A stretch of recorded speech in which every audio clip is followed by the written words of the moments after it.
I did not name it Storytime with Sean Schemmel. I thought that was hilarious. I almost brought children's books with me to read to you. Said Storytime. Let me tell you a story, kiddos. And I got to show my shirt off too. My girlfriend got me this shirt because she thinks it's funnier if men wear this. So I want buns of steel, but also I want buns of cinnamon or something. She thought, so I'm wearing. She's like, yeah, it's funnier when a guy wears it. I'm like, cool, honey. But she's got a really funny sense of humor. She's always buying me funny shirts and stuff. So yeah, we're gonna. I didn't really know. I mean, I usually prepare to answer questions or talk about whatever, and I'm always mentally preparing to talk about things. But I didn't know when it said story time. It kind of. I literally almost bought kids' books at the airport. I thought, all right, I'm gonna read stories just like they do. It'll be great. It'll be really fun. Well, so I'd be damn curious to hear you read Green Eggs and Ham. Green eggs and ham. I'd be like Christopher Walken or something. Green eggs and ham. I'll do all my impersonations. Not with a box, not in a fox. Not with a fox. Not in a box. Do it. Oh, I love that cosplay with the sparkly LED robot guy. Great. So I'm going to talk a little bit. I'm going to try to do a deep dive a little bit. We'll try to talk about some fun stories. Like there's all kinds of adventures and I always prefer they call it adventures in voice acting, but whatever. It's story time. I'm going to tell you some stories, kiddos. So I'm going to let you talk to me for a little bit. I've been talking to people all day, probably most of you. Well, if it's okay with you, let's go back to the beginning. I'd love to hear how, because you started out studying music, correct? Yeah, I went to classical. I was a classical musician. I studied, my major was actually French horn performance. Like that was my undergrad, because I was going to be in orchestras and do my thing and play my music. And then there was an open casting call for Dragonball, and I went and auditioned and got the part. Yeah.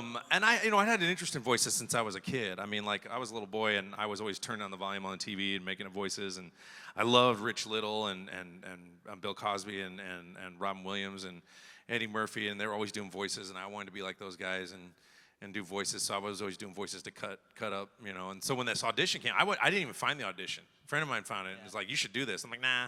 I don't want to do that. I'm doing my horn thing, I'm playing my instrument, I'm working on my concertos, whatever." Like, "No, you'd be really great at it." I'm like, "All right, cool, I'll do it." But then when I set my mind to do something, I get very serious about it. So I'm like, I ain't gonna half-ass anything. And classical music is a very disciplined, very focused, art form. And so I was just like hyper-focused, like, well, I'm gonna be the best I could do. And we were replacing the Canadian cast because they moved production to Texas, so I was having to do impersonations of the previous guys, and I was trying to get that right. And I really thought I got that Captain Ginyu part. And then I called Chris. I was like, and I didn't know Chris Sabat at the time. I was like, he wasn't a friend. I just called him, hey, did you guys cast that show yet? And he goes, "Oh, no, don't call us. We'll call you." I'm like, "Yeah, but do you think I got that part?" "No, don't call us. We'll call you." Basically is what he's saying. And I go, "I thought I did really good at the Ginyu part." "Yeah, don't worry." So he calls me and he tells me I get Goku. And I'm like, "Hey, did I get the Captain Ginyu part?" He's like, "No, he didn't even tell me Goku was the lead because they didn't tell us in audition what parts were what. He didn't tell me it was the lead role. And he goes, "You're gonna be Goku. Trust me, you're gonna love this role. It's gonna be great." And I'm like, "Really? That's awesome." So I was totally Goku. I was working on the show 2 weeks. Didn't know I was the main character. I was like, I was just trying to focus on doing a fight reaction that's different for every single one of them, which is the dumbest thing I ever thought of, not knowing there were 8 million or over 9 million fight reactions in Dragon Ball. So. God, too much. That's how I got the part, and then the rest is history in terms of that goes. But Chris is a notorious prankster.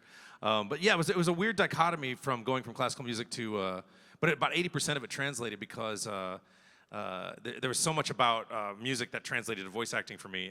So it was very the rhythm and tempo and timing and pitches and music and all. A lot of voice actors and musicians. It's a similar mindset. And it's notable that you started out in the pre-digital time, so you were still working with. Well, yes and no. We were digital with Pro Tools, but our video was Betamax or Beta. It wasn't Betamax. It was Digibeta. And so there's these giant tapes, and so the video's all synced up to that. And so every time I do a take, it was problematic from a recording standpoint because when you're a voice actor and you're doing a lot of takes, you want to keep fresh, keep going in the booth, and they want you to go fast because they pay you by the hour. They want to save money, right? So. And you think, if I go slow, I make more money, but then they don't hire you again. So I figured after I moved to New York, if I got really fast at working, they'd hire me more. And even though I was getting less money per hour, I was getting more in the long run because they kept hiring me. So I did the math that way. But then we'd have to do a take, and then you hear beep, beep, beep, and then you do the take. And if you screw it up at all, you got to stop. And then the wait is like, stop.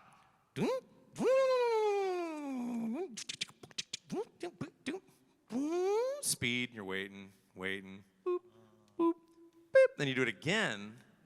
You know, I was doing like 12 to 22 times for each take because I wasn't necessarily good at dubbing. Now I do it like 1 to 3 times. Like it's fast, and everything's crazy fast now because we do QuickTime videos and everything's a lot faster now. So it's definitely improved over the last. Yeah, and the turnaround now is what, within pretty much almost the same time now. Episode drops from Japan, and you guys. Well, they can do that on some shows. We're not doing what's called a simul dub yet for Dragon Ball. We haven't worked that out. That's something I think we would love to do in the future, but that all depends on all the powers that be who have to coordinate all that. Because there's a lot of secrecy involved and a lot of not breaking confidentiality and having materials early. Like even as an example for Goku Black, you know, one of the reasons that voice sounded so strange in the video game to begin with is because we said, it's a new character, Goku Black, and it was not on the show yet. It was on the game. And I go, oh, cool. So I tell Chris, would you please ask them, tell me all about this character so I can play this part, and da-da-da-da. And they go, he is evil Goku. And that was it. Like they, and I'm like, okay. I didn't know he's from another parallel universe. I didn't know Zamasu was in his, I didn't know anything. So I'm like, so the only logic I could use was like, well, what's the opposite of my Goku voice? Well, if he's way up here, then maybe down here would be, you know, evil, right? Then when I had to do this for the show, James Marsters plays the voice of Zamasu, and Goku's parallel universe Zamasu's in Goku's body, so it has to sound like it's coming out of my voice box, but it has to match his accent, which I kept following all over the place. He's a fine actor, but he kept getting closer and closer to what he wanted to do, so we had to re-record some stuff. And so that was a challenging thing. So that's the reason the voice, you know, ended up that way. You know, now I'm sitting here, it just dawned on me in terms of story time. You all realize I'm from the Midwest. I was born in Iowa. I was born in Waterloo.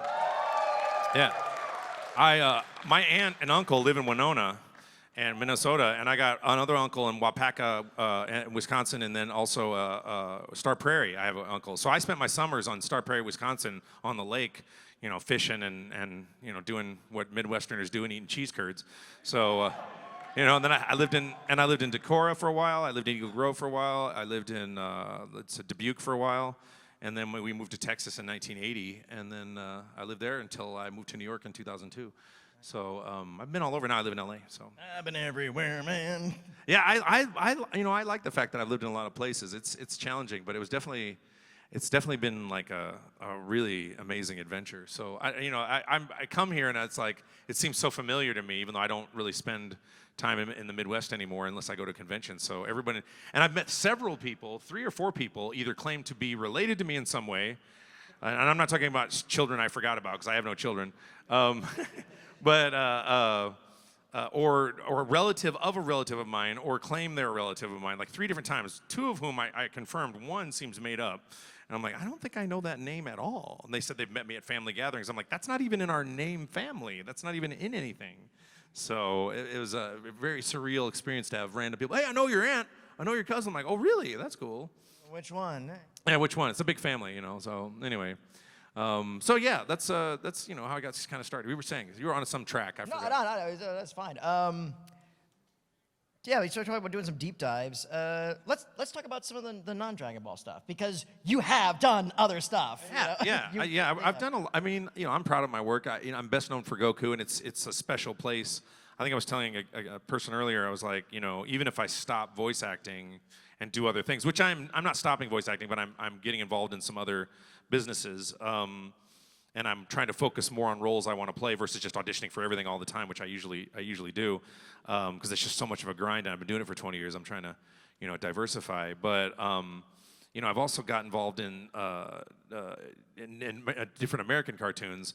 But historically, you know, I've worked on Yu-Gi-Oh, Yu-Gi-Oh GX, Yu-Gi-Oh 5Ds, Ninja Turtles, Pokemon, Scooby-Doo, God of War. I was in the last Fallout game.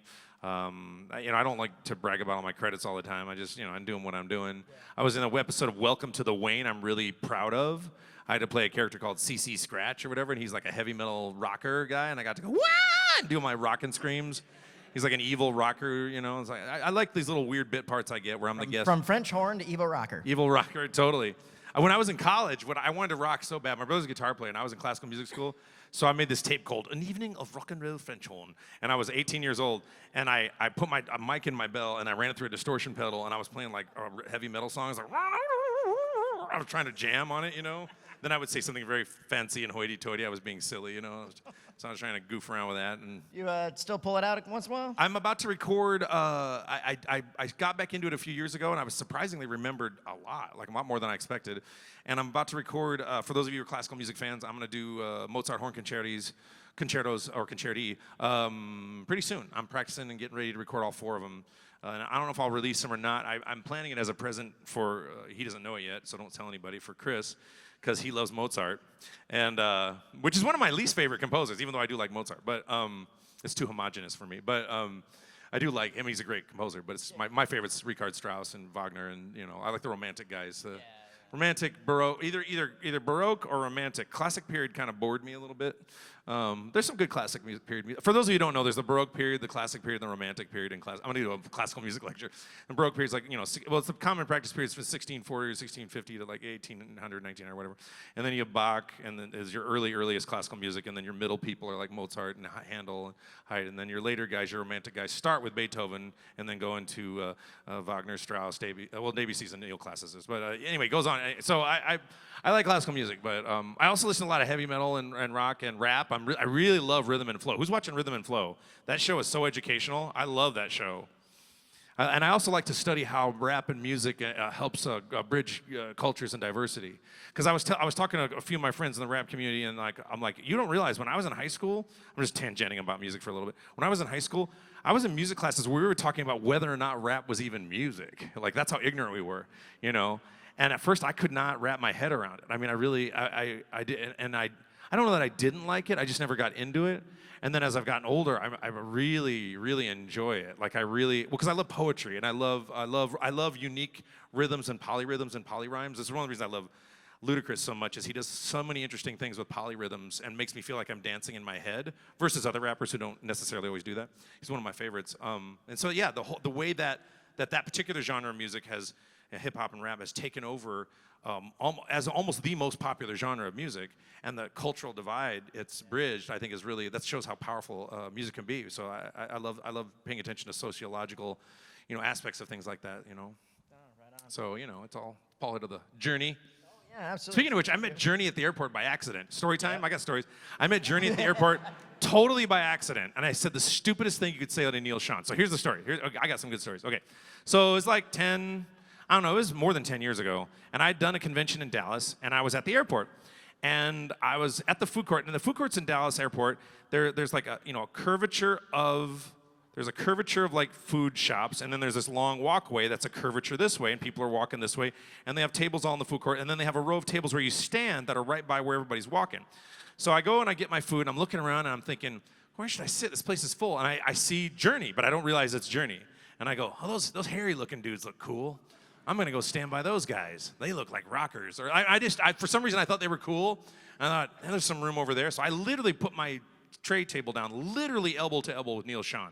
And I still don't know it's Journey at this point. So I'm eating my sandwich, and I overhear their conversation, and they're saying terms I'm familiar with because they work in recording studios. I work in recording studios. They're talking about mixing and records and record playing. And I'm like, wait a second. These guys might be musicians, So I look over Neil Sean's shoulder at another guy who looked kind of familiar, and it was Jonathan Cain, and he's a terribly handsome, very tall guy, and I'm like, God, that guy looks like he's in a soap opera, and then my brain all clicked, and I literally felt the ghost. I'm getting goosebumps right now. I literally felt the ghost of fandom. Like my brain started going into fanboy mode, because I'm a pretty big Journey fan. It's definitely in my top 10 favorite bands for sure. Number one Rush fan, but big Journey fan, right? And so I go, hey, I'm sorry. Are you Neil Sean? He's like, why, yes, I am. And I go, cool. And then we're talking for a little bit. I'll tell you the rest of the story. Like an idiot, I go, so you're on the road. Steve Perry with you? Which I'm sure he's heard a million times, and it's not cool to ask because I'm being just, an idiot. And he's like, no, we got a new guy, Arnel Pineda. You're going to love him. He sounds just like him. He's great. And I had not heard Arnel at that point, and who is spectacular. And then I walked over to Jonathan Cain. I said, look, I'm not going to fanboy out on you. I really enjoy your compositions. Like, you're from a compositional, like, you're a really good songwriter. Like, he really is compositionally really good. And then we had our sandwiches. Like, he goes, we were staying at this hotel, and all these kids are dressed in, like, anime characters. I'm like, oh yeah, I was at that convention. I was a guest there, and they're all dressed up in characters I play on TV. Well, not all of them, but some of them. And he goes, oh, really? My kids like that stuff. Yeah, and so we had a really nice chat, with Journey, and I'm just eating my sandwich, going, oh my God. Like I'm freaking out. Be cool, be cool, and be cool. Well, I was psychologically, because I had been, doing conventions and having to live on the other side of that. Not definitely on Journey levels. I'm certainly not as famous as Journey or Neil Sean, but I had made some rules for myself around when I was in the green room with other celebrities who were really famous, and my rules are, don't talk to them. In fact, I got permission to speak with Adam West because I'm a big fan of his, and I got to, his handler let me talk to him. And the reason is because they're getting bombarded all the time, and at my level, I'm getting bombarded. It's not that we don't like it, it's just that it's very taxing, and it can wear on you. So I'm like, oh, I'm not gonna talk to him at all, right?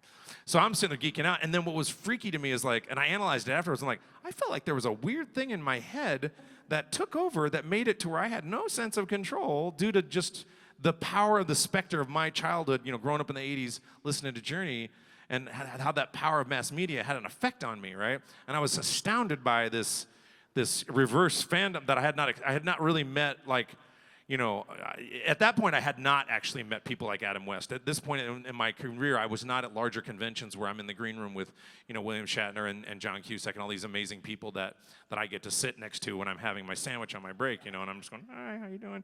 I try not to talk. And I was just astounded by that psychological phenomenon. So then kids come up to me, and they meet me, and then they're shaking, or they're upset, or they're crying, or they're going, you're my childhood. I can relate because I'm going, oh my God, because I cried when I did a voiceover session on an episode of Scooby-Doo, and the voice of frickin' Scooby-Doo walks in the session, and I did not know he was coming. I thought I was recording my lines solo, and I didn't even know I was with the proper cast. I thought it was like a one-off, B cast or something. I did not. This is 4 or 5 years ago. Frank Welker walks in the room, and I literally start crying. And I have to work that day in front of other actors. And they're all professionals. Grey DeLisle's there, who's now a friend of mine. A new guy I was working with, Jason Spizak, who's a really fine voice actor in his own right. He's now a friend of mine. And I literally turned to Jason, and I did not even know him. I go, I'm sorry, we just met, but Frank Welker just walked in the room, and I'm going to cry now. So, if you don't mind, he's like, it's okay, man, it's cool. It's all right, buddy. And then, he was so cool to me. Jason was so cool to me. He's a great guy.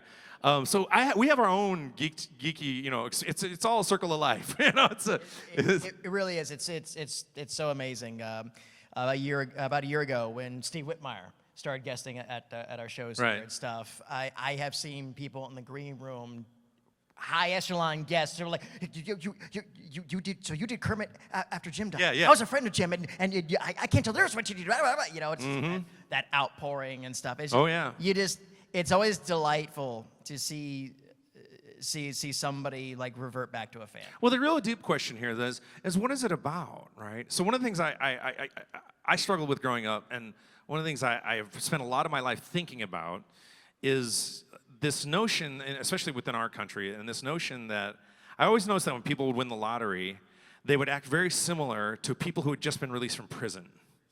So I was like, I'm free, it's great, I can do whatever I want, right? And then they win the lottery, I'm free, I can do it. And I'm like, okay, so why am I in prison if I'm in a free society and I can have a job? Why is that the general doldrums of working is a prison-like experience in a free country?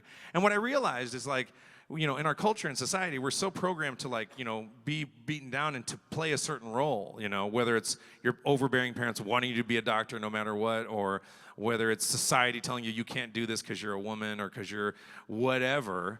And I started thinking about it. I'm like, so that's what the fandom's about. And what I would suggest to any of you who are excited about this is, if you get excited about, coming to my panel or meeting me or any other famous person, I made a conscious choice many years ago to step across that line if I could and say, I don't want to be consuming. I want to be creating and be on that. I was stocking music in a record store, and this is when I wanted a big music career. I'm like, I want to be in the stuff that people are buying. And then you just have to make a really willful choice around committing to that with a good, healthy dose of self-objective observation, because I've met people who are bound and determined to be voice actors, and they are never going to be a voice actor, you know. But I've met other people who are, you know, super talented, and I meet them and they do some really good voices, and I'm like, hey, you might actually could do this. And and the problem is I never want to say to somebody, you're never going to be, because I never want to step on anybody's dream. But at the same time, most of the time when I'm thinking that thought, I'm like, okay, I can tell this guy just does not have acumen for this. So what do you do with that? You want to do something, and this is the advice I give people, is like, when you're trying to go on that path, always keep your options open to the other path. So say you want to be a voice actor, and then you find out you're not that good at it, but you find out you're really good at audio engineering, or you figure out that you're really good at script writing, or you figure out that you you've got a good ear for casting. And so then all of a sudden you're still in the business, but you're going down another path, and you're still doing something you love, and you are now free from prison. The prison being, I got to do this job I don't want to do. And then some people are just stuck. I can't help it. I got to feed my kids. I got to go, and I get that you're stuck. A friend of mine, he wanted to be a writer. And he's like, what do I do? I want to be a writer, but I got a mortgage to pay. I go, if you really want to be a writer and your wife really loves you, you tell him, we're selling this house and I'm locking myself in a room and we're going to play hardball and I got a certain amount of time to make my novel or else. And he's like, well, I don't know if I can do that. I mean, you got to be scared, gutsy enough to jump on that shit. So when you go back to fandom or meeting Neil Sean or being inspired or emotionally moved, what's it doing? And for some people, most of the Dragon Ball fans I meet, have really good physiques, whereas I do not. I need to work out more, as my doctor keeps telling me. And, I was like, yeah, man, I used to be bullied, and I used to be overweight, and now I'm ripped. And I'm like, holy crap, that show did that? And if I had anything to do with that, with my personal performance as Goku, oh my God, I cannot be more honored to think that someone's listening to me screaming or going, don't give up, or whatever my voice is going today, but don't give up. And they're at the gym and listening to it. I'm like, I can't even wrap my head around that. But the question I have for you is, do you want to be that person? Do you want to be the guy or girl or whoever is inspiring to those people? So, and even if you're doing it at the job you don't like, be the greatest you are at that, because you will be learning something from it, Like, I still know how to make pizza dough. I still remember the ingredient for pizza dough when I worked at Mr. Gaddy's Pizza in the 80s. Like, I still, learning your stuff and knowing it always translates into something else that you do. So I guess I went off a tangent about, what is it when we have this feeling around someone who's emotionally moved us a lot, Especially when we share that emotional feeling with someone, either we've loved or is close to us or that we've lost, or, when we're watching TV shows. Like, I get mad at my girlfriend sometimes. Sometimes we have rules around shows. I'm like, well, wait, if I'm watching this show and I'm really into it and you're looking at your phone, well, then I feel like we're not sharing it, and I want to feel that what you're feeling. And she's like, oh, I'm sorry, are we watching this one together or are we watching this one separately? And I'm like, okay, we can watch this one separately. Like, I'm like, we have rules around different shows that we're going to wait on. And it's so important to have that connection. So it's all about connection and emotion and love and all these things that make us human, And so I hope I'm not tangentially that's helpful. It's really weird because I'll talk and I'll go on tangents and everybody looks like they don't give a shit, and then afterwards they'll go, oh, that was a great panel. I'm like, okay, you guys are confusing me. So I went on a weird, long, loopy tangent, but that's, So anyway, the fun fight scene with the guy where Goku punched the guy, that was awesome. Yeah. Yeah. Actually, voice actors, once you find your comfort zone and everything else, that we always hear stories of gaffing, pranks, silliness in the booth. Oh, Sabbath's pranked me a bunch. Sabbath's a master pranker. What are some memorable ones? Well, you guys have heard the kazoo story, right? Have I told you the kazoo story? Like 3 people have heard the kazoo story? Okay. Yeah, all right. Cool. So here comes the kazoo story. Right on.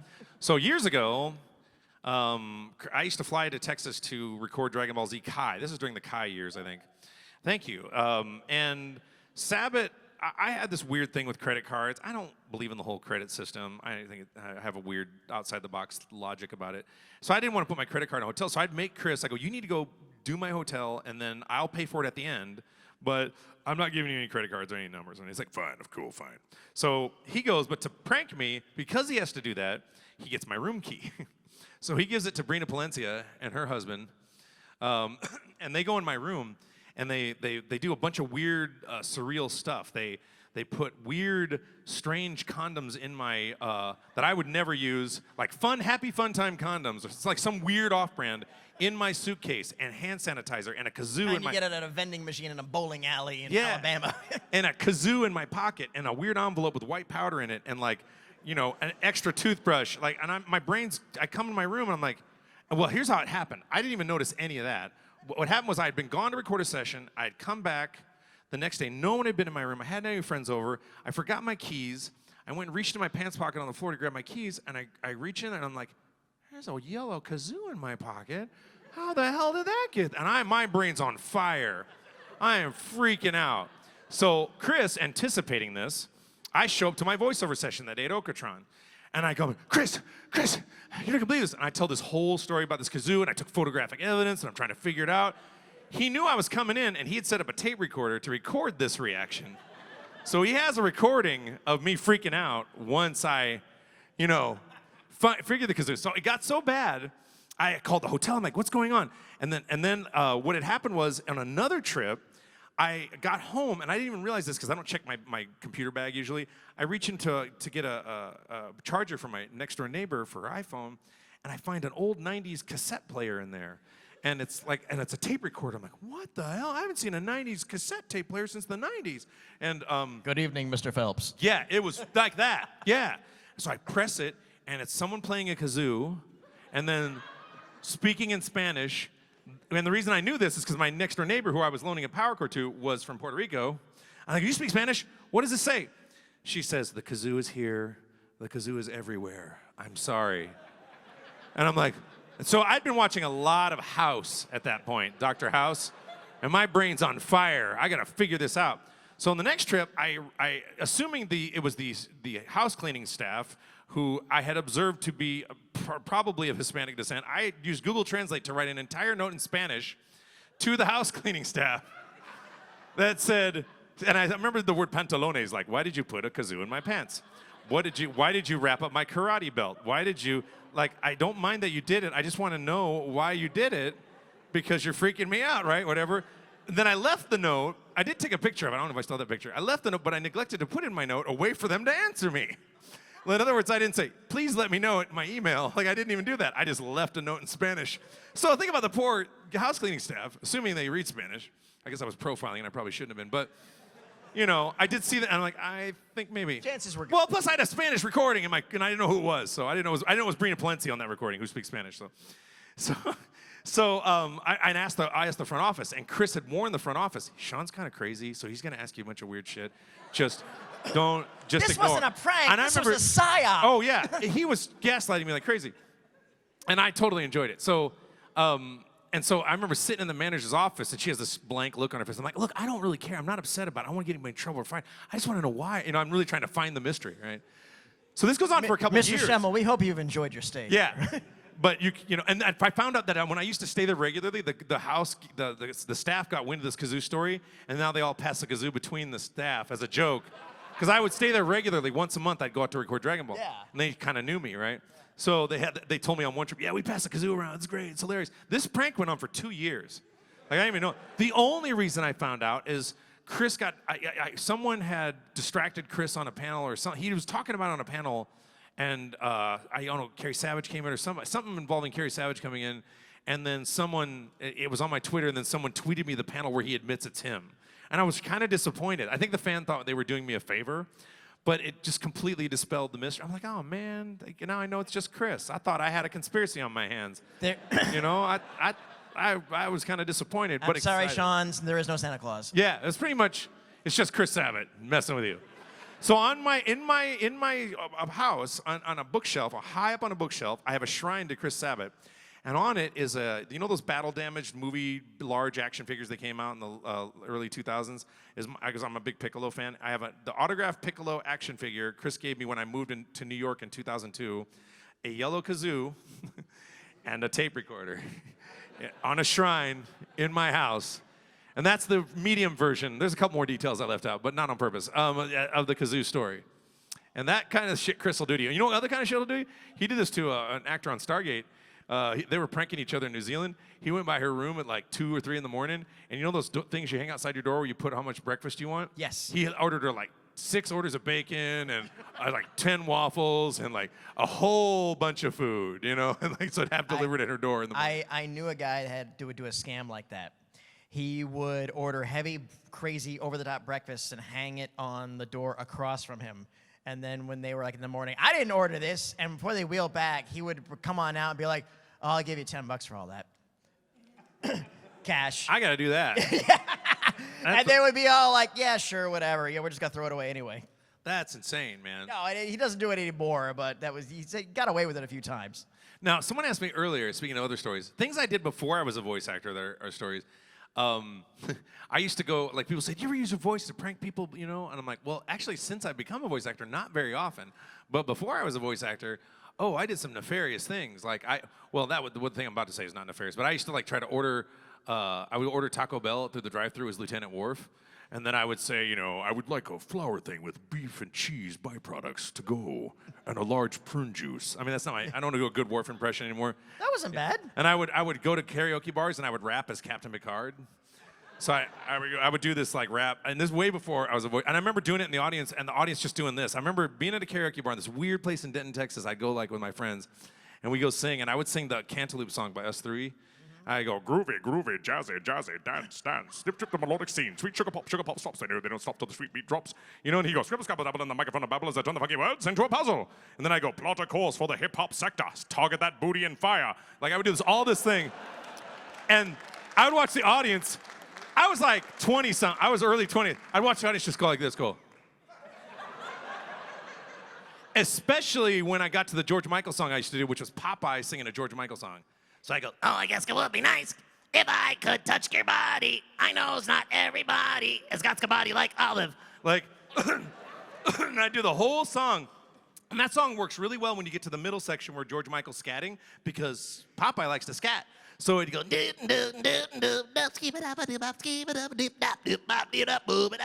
in the middle part, For this river becomes an ocean. I would do the whole thing. People just jaw dropping. And I didn't even think you could be a voice actor doing that. I was just goofing around at karaoke bars, And then, the audition, I didn't even think in those terms. I was one of those classical music nerds that I'm like, yeah, sorry, I got to practice. And I was practicing all the time, so anyway, I digress. Nah, man, this is all the. But yeah, those are kind of weird things I used to do. I used to work in Steak and Ale, and I could do a perfect impression of my manager. And so he'd get free steaks, but I don't. So I would do an impression of him, order steaks for him, and then I'd eat them. Oh, nice. So I call him, hey, it's Greg, call me up a couple steaks, right? That's why he talked, right? And they go, okay. And then I go back, I'm getting these for Greg. I'm sorry. And I go and because I didn't have any money, so I use my voice to get free steaks. There you go. I was a waiter at Steak and Ale. We called it Stuck in Hell. In the late 80s, early 90s, I think. Yeah, I don't think they're around anymore. They might not be. I don't know. Them and Bennigan's. Yeah, Bennigan's. Oh, yeah, I remember Bennigan's. I miss the Monte Cristo. That the Monte Cristo. Dude, I heard stoners invented the Monte Cristo. Do you think that's true? Because it's definitely a stoner food. I always had a theory in my head that. You guys know what a Monte Cristo is? Have you guys know what? You guys know what a Monte Cristo is? It's a club sandwich.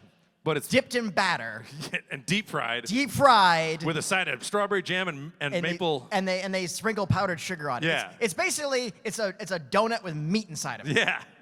It's amazing. It was. Yeah, it absolutely was. Some many places have it, but Bennigan's had the crazy one served with fries, and they would check your ID because you're only allowed to eat like 2 a year.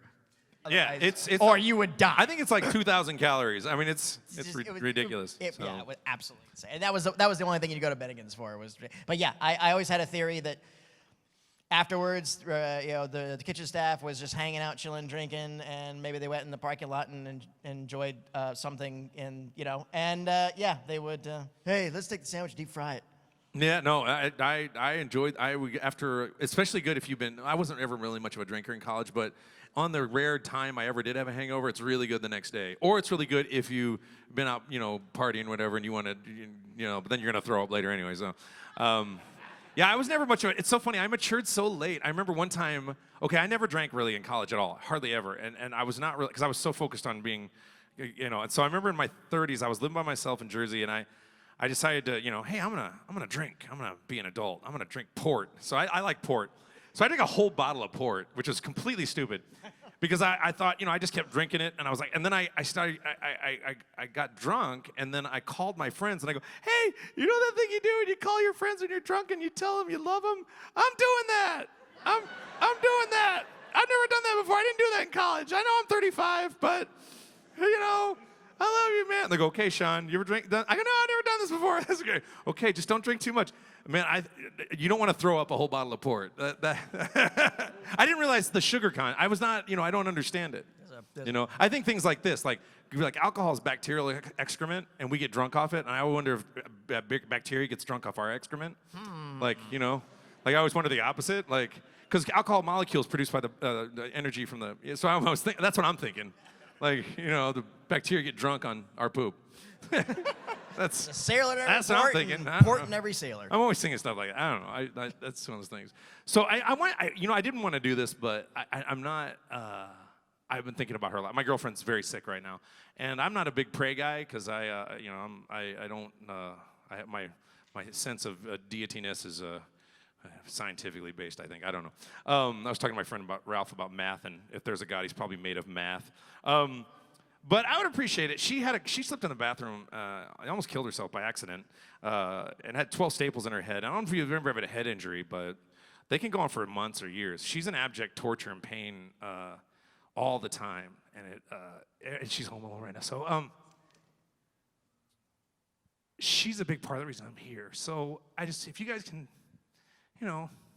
whatever kind of praying you do, that'd be great. She's been in pain for like 7 months nonstop. And it's gonna be fine. She doesn't have any neurological damage. But it's literally, if you have a head injury, for those of you who have one, she slipped in the bathroom and whacked her head in the middle of the night. Didn't realize it woke me up twice. I didn't know what happened because I was sleeping. And I've taken her to a lot of specialists, and I got such a lovely room here. And I don't normally bring my and I just thought, maybe I could. So if she saw this, she might feel she's all alone there with our dog and trying to take care of her. And I was thinking, you guys have been so lovely, and she's. I get through a lot of the hard trials and tribulations in my career, and even as playing Goku, and there's definitely drama that I've had to deal with because of her. And so she's the backbone behind, what I do on this show. Her name's Brienne. What's her name? Brienne Piper, yeah. Brienne? Brienne. Well, it's spelled like Brienne, but it's pronounced Brienne, rhymes with the N. Tell you what, let's do this. Everybody?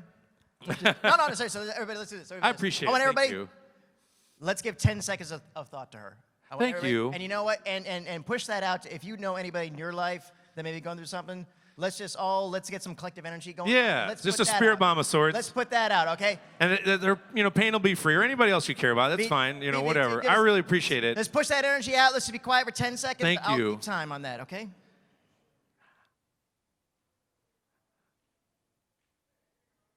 Okay, I'm resisting not doing an impression of a televangelist right now, but because this is serious and I love my girlfriend. But when your hands are up in the air and your eyes are closed, you really want to do an impression of a televangelist when you're a voice actor. Trust me.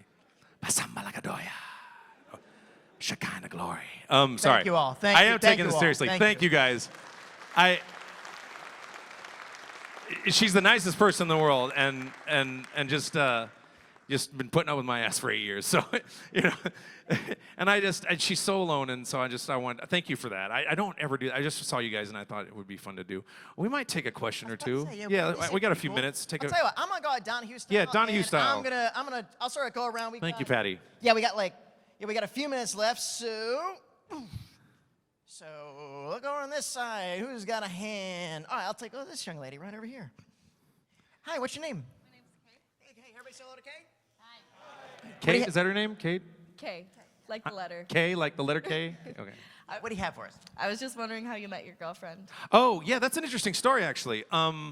So I had met a girl on a dating service, and we went on like 1 or 2 dates, and it did not go well. And but she was very nice, and we became good friends, and we ended up being buddies who counseled each other on our dating life. Like she would say, "I went with the guy. What do you think?" And I'd say, "I don't know." We would just be kind of buddies. We'd talk on the phone. She lived in Philly, and my girlfriend at the time was in a comedy troupe, and she was at a bar, because they were going to show their comedy sketch on the TV or something. I don't know. And she was wearing a cartoon. She's really into cartoons and animation. And she was wearing like a cartoon, not an anime shirt, but like a cartoon or maybe an anime shirt. And she bumped into this person was friends with, and they hit it off, and they're talking, and after talking for a while, she goes, I met the guy you're going to marry. I know the guy you're going to marry. And she's like, really? And I'm like, she goes, yeah, I'm going to call him. You're going to marry this guy. So she calls me, and she goes, I met the girl you're going to marry. I'm like, really? And I go, what's her number? She goes, I don't want to tell you yet. I'm like, why? I'm like, she goes, I don't know. She didn't want to tell me. It was really weird. And so maybe she was jealous, but still hooking me up. I have no idea. I think she's happily married now. But so then she put us in touch on Facebook, and literally within like 2 messages, we're on the phone talking. And I think one of the things I love about her is like when I got on the phone, I was like, so, Cindy says that, you and I would be really compatible. Tell me about yourself. I was asking her about herself. She's like, well, I try to live a really healthy lifestyle. I eat a lot of salad. I poop a lot. And she was just right out of the gate. I'm like, that's hilarious. that she's so like open with just like telling me about her bodily functions. Like, I'm like, okay, that's hilarious. I think she meant it to be funny. And then we oh, here's the weird thing about our first date. She was living in Philly, and I was about to do a 2-week convention tour, and we talked on the phone a lot. We were planning on a date, planning a meeting, but it was hard for me to get to Philly. But I was flying through Philly, and I said, hey, I'm flying through Philly. I've got a hell of a layover, like 3 hours. Maybe we could meet for lunch. It'd be great. And she goes, yeah, I work right by the airport. I think I can make that work. And I'd confused the days. I was actually going to meet my friend Cindy for lunch, who had introduced us. And I'd got the days confused on my flight. And Cindy couldn't meet us. And I thought, that's a perfect opportunity to meet her, Brian. And so I called her up and I said, you know what? I realized I could meet you instead because you're the person I want to go out with. So I get there, and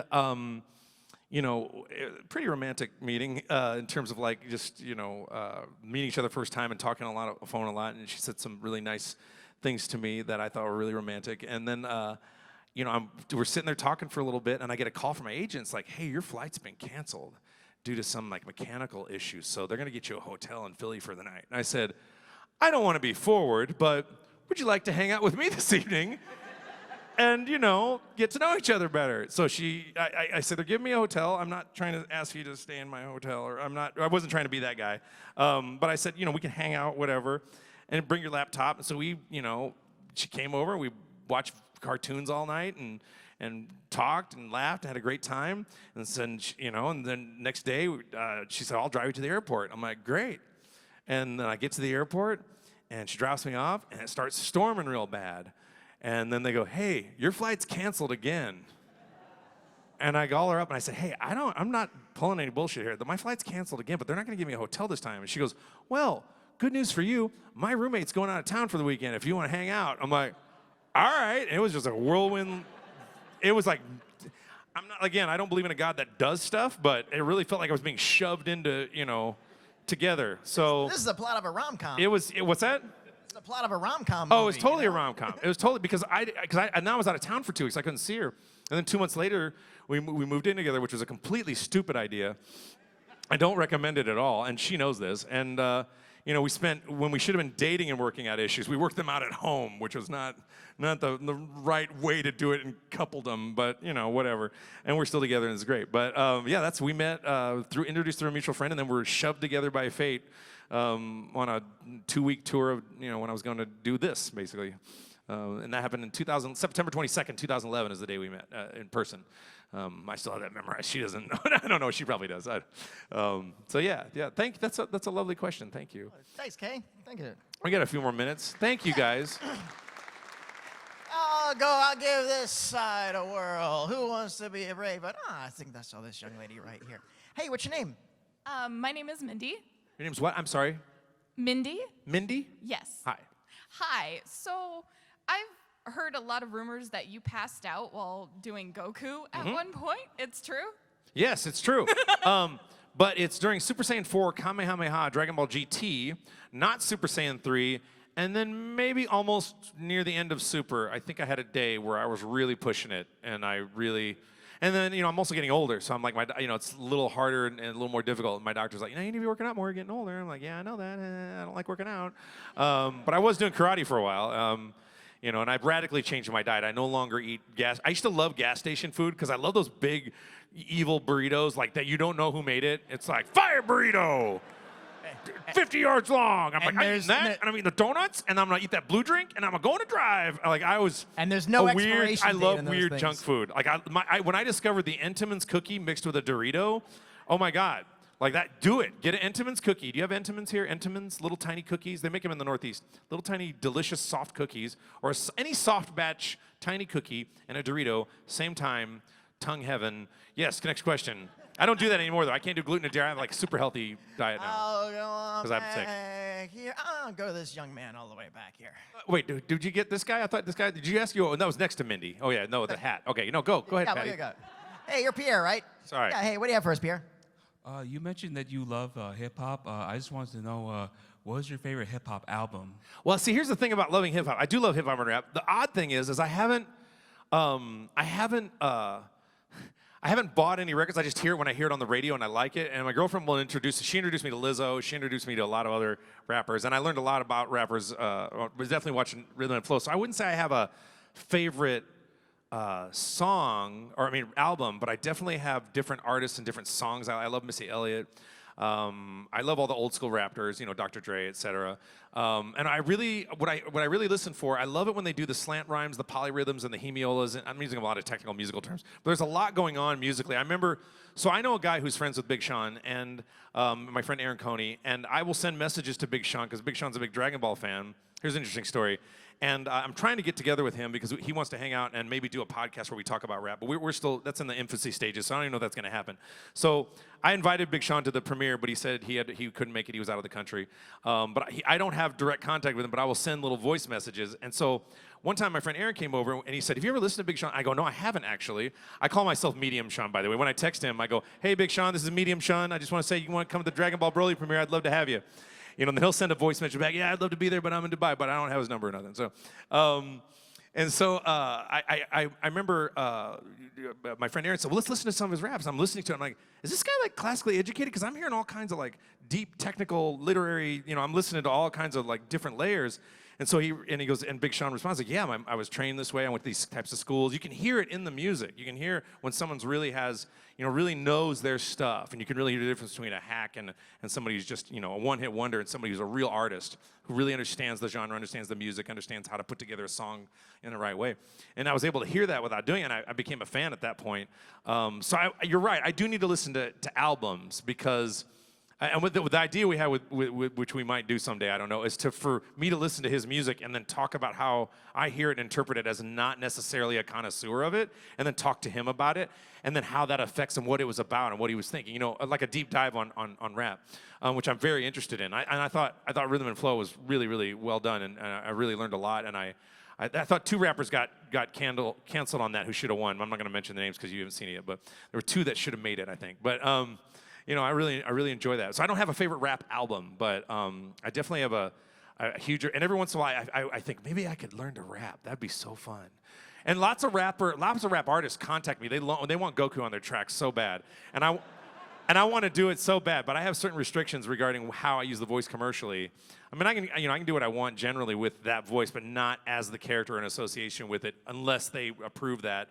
So I'm always dying to like do. I was gonna do. Completely record I Like Big Butts as King Kai. I like big butts, and I cannot lie. You other guys can't deny. When a saint walks in with an itty-bitty waist and a tail in your face, you get... I was going to do the whole thing. Then I was like, I'm going to get in trouble. I'm even doing it on a panel I'm probably not supposed to, but... I like any kind of music, any genre of music. The cool thing about music and stuff, and this is where we've fallen away on music as an older man, I'm like going, there's all these one-hit wonders, there's not real depth, there's a lot of recanting and not a lot of creativity, and I'm looking for an album that has songs that connect to each other, that tell a story, and that comes from in Germany, they had these songbooks called Lieder, and Robert Schumann would write a book of songs, and then an album is a book of songs that are supposed to connect. So when I bought records in the 70s, I don't want just the one song. I want the whole record, even if the other songs suck. Because what I've discovered is if you sit down and you listen to the whole artist's story, the songs that suck relative to the songs that good will eventually grow on you and make sense. And then they suck less, and sometimes they become awesome hits that you didn't realize were on the record. So when I was young, we'd get an album, and then they'd have the artwork, and then we'd sit down with a record player, and we'd listen to the whole thing cover to cover, reading the lyrics, and doing on a whole journey and a whole story. And now with all iTunes and buying a track at a time, I feel like that art form is lost. And so that's why I was so happy when the last Daft Punk record was like a 2-record set, and it was just all classic 70s riffs, and it was a whole long thing. I was like, that's the kind of records I'm listening to. So the young people might want to, instead of just buying that one track, maybe buy the whole record, support the artist, and listen to the songs you hate a little bit, learn the lyrics, and go, they might change your perspective on that. So I know I cover a lot and I talk really fast, and I hope that's not constraining. But let's do one more. I got to get out of here, right? Actually, we got to wrap it up. So I have a question, Sean. Yeah, man. What social media outlets can I follow you on? And do you have any upcoming projects you're allowed to share with us? I do. I'm on @Sean Schemmel at Twitter. And by the way, don't get me wrong. I'm weird with social media. I'm not good at it, because I try to be genuine, and it's weird. And I'm on Solus21 on Instagram. I'm excited about some new projects I'm working on. I don't know if you heard the announcement. I'm working on a new cartoon called Franklin and Ghost, which is created by Garrett Gunn. And I'm going to be starring with Chris Sabat, Veronica Taylor, and Billy Bob Thornton as the voice of Ghost. And I'm also investing in that company and other properties and other shows. So there's going to be a lot of cartoons I'm going to be working on, not only as a producer, but as a voice actor, created by Garrett Gunn and his company, which I'm also part of Last Wolf Legion and Source Point Press, which if you ever bought stuff from them, I'm also working with them on some stuff. So I'm really excited about some of the above-line projects that we're going to be creating and making over the next 2 years. And Franklin and Ghost is due to premiere. Well, we're going to have a sizzle coming out in a few weeks, maybe a couple weeks, and then the student premiere a year from now in Ireland. We're going to premiere it at hopefully at Dublin Comic Con in 2020. So it's a really, really pretty violent comic. So for those of you young, maybe older, but Garrett's a genius, and I like working with him, and that's the thing I'm most excited about right now, and some other projects I can't talk about. But thank you so much, Patty. This is great. And yeah, you guys are so beautiful. Thank you so much.